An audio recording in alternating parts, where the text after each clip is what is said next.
गंदम का हदफ भी पूरा हो चुका है। गवर्नमेंट ने कीमतों के हवाले से भी अच्छा इनिशिएटिव लिया है और कीमतें भी बढ़ाई हैं। किसान खुशहाल है। मकई की फसल भी बहुत अच्छी और बम्पर क्रॉप हुई है और अब इसी तरह चावल की फसल की तैयारियां भी ज़मींदार जो हैं वो कर रहे हैं।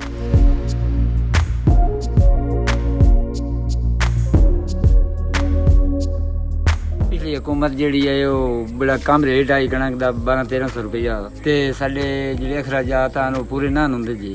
बिल शिल भी ना खर्चा साडा बिलों का भी पूरा होंदा ते इस हुकूमत ने कणक का रेट 1800 किया जी। ते इस वास्ते सानू बिल शिल तरना दवाइयां ज़रायत वालियां सबसिडी वालियां जिहड़ियां ना जी स्प्रेवां साडियां या कोई होर खादां शादां जी वो सानू महसूस नहीं होंदा।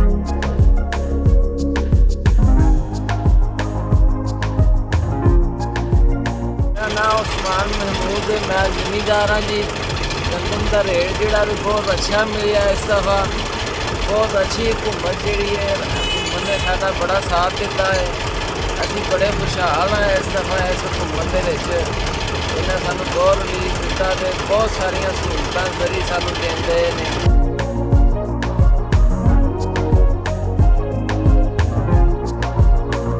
बड़ा जदन दे इमरान खान आया है ना हुण उस दा बड़ा गंदम दा सारी फसल दे बड़ा रेट सही चल रहा है।